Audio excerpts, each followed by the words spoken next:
Nous allons faire une série de vidéos sur la notion de dérivée, et plus précisément sur sa définition et sa représentation graphique.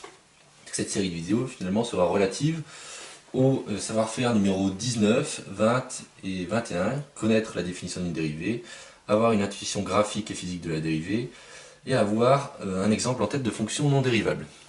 Donc la première partie de cette série a pour but d'introduire la notion de dérivée et de voir en fait pourquoi elle intervient. Alors pour comprendre la notion de dérivée, il est essentiel en fait de commencer à répondre à une première question qui est la suivante: comment étudier les variations d'une fonction? Donc on vous donne une fonction, comment est-ce qu'on fait pour savoir, enfin pour étudier précisément ses variations, c'est-à-dire son sens de monotonie, c'est-à-dire sa croissance, sa décroissance. Donc voici un exemple de fonction que je vais tracer ici.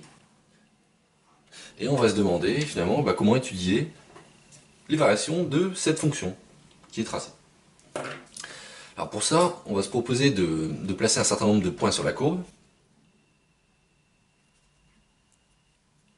Et on va tracer les tangentes à la courbe qui passent par ces points. Sachant qu'une tangente, c'est une droite qui coupe la courbe en un unique point. C'est-à-dire si je place un point sur la courbe, la droite elle ne coupe cette courbe de la fonction qu'en un seul point.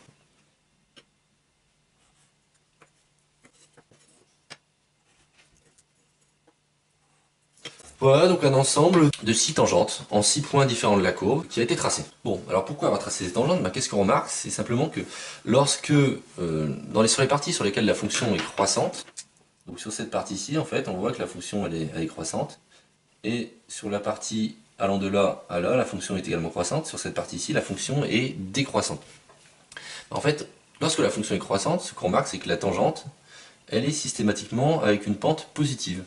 Ici, quel que soit le point qu'on prend sur la partie où la fonction va être croissante, la tangente va avoir une pente positive. A l'inverse, lorsqu'on se retrouve sur cette partie-ci, sur laquelle la fonction est décroissante, il se trouve que la pente de la tangente, elle est négative. Donc il semble qu'il y ait une corrélation finalement entre la pente de la tangente et la monotonie de la fonction.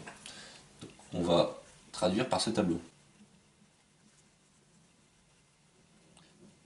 Sur cette partie-ci, la fonction est croissante, sur celle-ci elle est décroissante, sur celle-ci elle est croissante, la tangente est de pente positive, la tangente est de pente négative, la tangente est de pente positive. Donc il semble que la pente de la tangente soit un bon outil finalement pour étudier les variations d'une fonction, soit un bon marqueur finalement de la monotonie de la fonction. Donc après une question qui est aussi naturelle de se poser, c'est: a-t-on une tangente en tout point d'une fonction f donnée?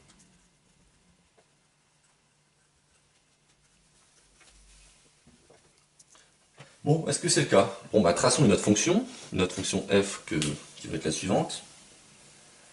Hop. Bon, est-ce que cette fonction admet une tangente finalement en tout point? Bon, si on prend ce point-ci par exemple, il y a bien une courbe qui passe, une unique, qui passe par ce seul point. Si on prend ce point-ci, c'est la même chose. Il n'y a pas de problème, on peut définir la tangente à la courbe localement. En revanche, si on essaie de définir, alors prenons le point où il y a un coin, si on essaie de définir en ce point la tangente à la fonction f, on va avoir un problème parce qu'il n'y a pas une seule courbe, comme c'est un coin, il n'y a pas une unique courbe qui passe uniquement par ce point-là. Exemple, voici une première possibilité, voici une seconde possibilité, voici une troisième, etc., etc. Donc ce qui se passe, c'est que laquelle on choisit finalement, laquelle est la bonne tangente. Donc tout porte à croire finalement qu'on ne peut pas définir la notion vraiment de tangente en ce point-là. Alors la question qu'on va se poser, du coup, c'est à comment et sous quelles conditions peut-on définir cette notion de tangente? Et c'est ça qui va nous amener à la définition de la notion de dérivée, que nous verrons dans une prochaine vidéo.